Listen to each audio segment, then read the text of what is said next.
सहायक शिक्षकों की पदोन्नति से संबंधित इस वक्त की बड़ी जानकारी प्राप्त हो रही है। जानकारी में आगे बढ़ने से पहले सभी साथियों से निवेदन है कि अगर आप पहली बार चैनल पर विजिट कर रहे हैं तो चैनल को सब्सक्राइब कर लें, बेल आइकन को प्रेस करके उसको ऑल पर सेट कर दें, जिससे आपको सभी कर्मचारियों से जुड़ी हुई जानकारी लगातार इस चैनल के माध्यम से मिलती रहे। सभी साथियों को नमस्कार। जैसा कि आप सभी को पता है कि प्रदेश के जो सहायक शिक्षक हैं पदोन्नति को लेकर काफी लंबे समय से इंतजार कर रहे हैं, लेकिन विभाग के अधिकारियों के द्वारा ना ही उनकी सुध ली गई और ना ही पदोन्नति पर कोई भी कार्रवाई अब तक की गई।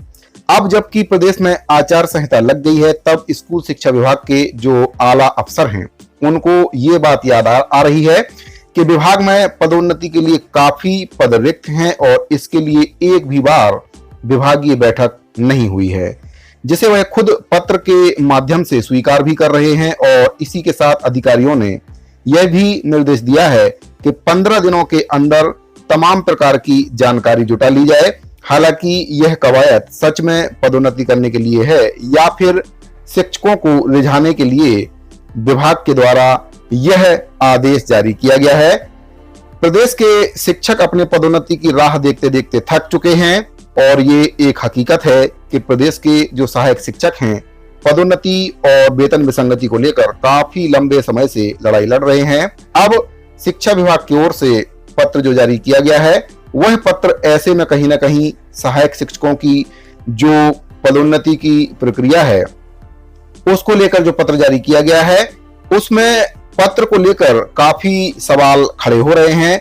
एक सवाल यह भी खड़ा हो रहा है कि इस पत्र को अभी जारी करने के क्या मायने हैं, क्योंकि विभागीय जो प्रक्रिया है वह करने के लिए विभाग के पास पर्याप्त समय था, लेकिन उसके बाद भी जो कार्यालय है वहां से एक भी पत्र जारी नहीं हुआ और निचले स्तर के जो अधिकारी हैं वह खाली बैठे रहे। यहां तक कि जो पत्र जारी हुए हैं उनका भी पालन जो निचले स्तर के अधिकारी हैं उनके द्वारा नहीं किया गया। इसे लेकर भी किसी भी कर्मचारी अधिकारी की जिम्मेदारी तय नहीं की गई और एक दूसरे के ऊपर दोषारोपण का जो खेल है वह चलता रहा और शिक्षक इस बीच परेशान होते रहे। अब अचानक से 10 अक्टूबर को विभाग को सहायक शिक्षकों की याद आ रही है कि विभाग में पदोन्नति के काफी पद रिक्त हैं और उन पदों पर पदोन्नति की जो प्रक्रिया वह की जानी है।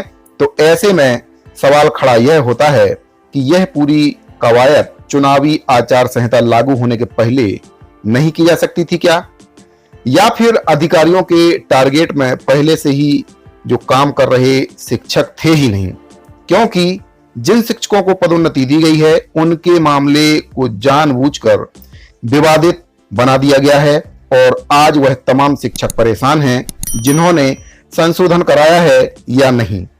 जिन पदों पर वेटिंग लिस्ट में भर्ती हो सकती थी और जिसकी मांग काफी लंबे समय से शिक्षक साथी कर भी रहे थे, उस पर भी अधिकारियों ने कोई भी कार्रवाई नहीं की और ना ही उस पर किसी प्रकार का ध्यान दिया। लेकिन अचानक से उन्हें अब याद आ रही है। यह अपने आप में सोचने का विषय है कि अब सहायक शिक्षकों की पदोन्नति की याद विभाग को आ रही है और इसके संबंध में विभाग की ओर से जो आदेश जारी किया गया है वह सोचने वाली बात है। इतना समय था विभाग के पास, 5 वर्षों का समय कम नहीं होता है। एक लंबे समय से सहायक शिक्षक अपने जो वेतन विसंगति है, पदोन्नति है, उसको लेकर मंत्रालय के चक्कर काट काट कर थक चुके थे, लेकिन तब विभाग को इस बात का ध्यान नहीं आया। लेकिन आचार संहिता लगते ही विभाग को अब याद आ रहा है कि काफी पद रिक्त हैं, पदोन्नति की प्रक्रिया की जानी है और इसके संबंध में एक भी बार बैठक नहीं की गई है। अब यह सोचने वाली बात है कि आखिर आचार संहिता लगने के बाद विभाग को शिक्षकों की याद क्यों आ रही है, इससे पहले याद क्यों नहीं आई। जब काफी समय था तब प्रक्रिया की नहीं गई और जब समय कम बचा तब विभाग को शिक्षकों की याद आ रही है। तो साथियों, छत्तीसगढ़ शासन स्कूल शिक्षा विभाग की ओर से यह पत्र जारी किया गया है 10/10/2023 को। प्रत्यय संचालक लोक शिक्षण संचालनालय, इंद्रावती भवन, नया रायपुर, अटल नगर। विषय है विभागीय पदोन्नति समिति की बैठक आयोजित करने के पूर्व की तैयारी विषयक। यानी कि जो पदोन्नति की प्रक्रिया होती है उसके पहले जो तैयारी विभाग की ओर से की जानी है उसके संबंध में यह पत्र जारी किया गया है। हालांकि 2 दिन पहले ही मैंने आपको एक वीडियो के माध्यम से बताया था कि भारत निर्वाचन आयोग की ओर से एक पत्र जारी किया गया है और उस पत्र में छत्तीसगढ़ के जो शिक्षा विभाग के प्रमुख सचिव हैं उनके लिए वह पत्र जारी किया गया है और स्पष्ट शब्दों में कड़े निर्देश दिए गए हैं कि शिक्षा विभाग की ओर से क्रमोन्नति, पदोन्नति या फिर स्थानांतरण को लेकर किसी भी प्रकार का कोई भी आदेश जारी नहीं हो सकता है, क्योंकि प्रदेश में आचार संहिता लग चुकी है। और अब ऐसे में यह पत्र जारी करके क्या विभाग सहायक शिक्षकों के जो भावना है उनके साथ खिलवाड़ करना चाहता है? 5 साल का समय था, उस बीच में कुछ किया नहीं और अब आचार संहिता लगने के बाद ऐसे पत्र निकालकर विभाग क्या साबित करना चाहता है? क्या सहायक शिक्षक इस बात को नहीं जानते हैं? ऐसा नहीं है। सहायक शिक्षक साथी इस बात को अच्छे से जानते हैं कि आचार संहिता में किसी भी प्रकार की जो विभागीय प्रक्रिया है वह पूरी नहीं हो सकती है और ना ही निर्वाचन आयोग इसकी अनुमति देगा। तो ऐसे में यह पत्र जारी करके विभाग क्या साबित करना चाहता है? आचार संहिता में इस पत्र की कोई जो वैल्यूएशन भी नहीं है, क्योंकि निर्वाचन आयोग के द्वारा स्पष्ट शब्दों में किसी भी प्रकार की विभागीय प्रक्रिया पर रोक लगा दी है। तो साथियों, सहायक शिक्षकों से संबंधित ये महत्वपूर्ण जानकारी प्राप्त हो रही थी।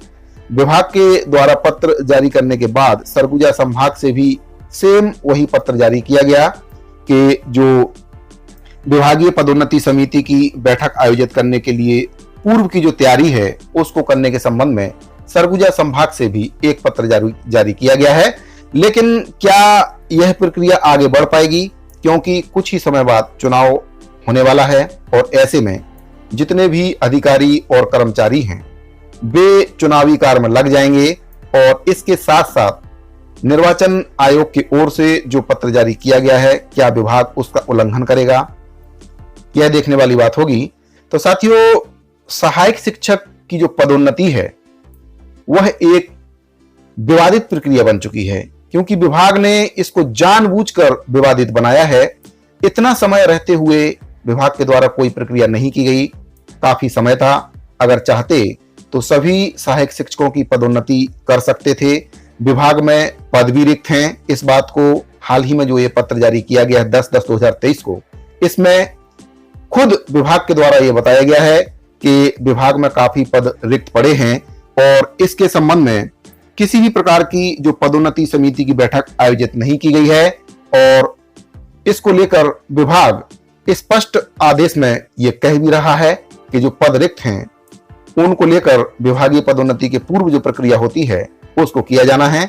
लेकिन अब कहीं ना कहीं ये सब प्रक्रिया पूरी हो पाना संभव नहीं लग रहा है। तो साथियों, सहायक शिक्षकों के साथ विभाग के द्वारा ये दोहरी नीति अपनाई जा रही है।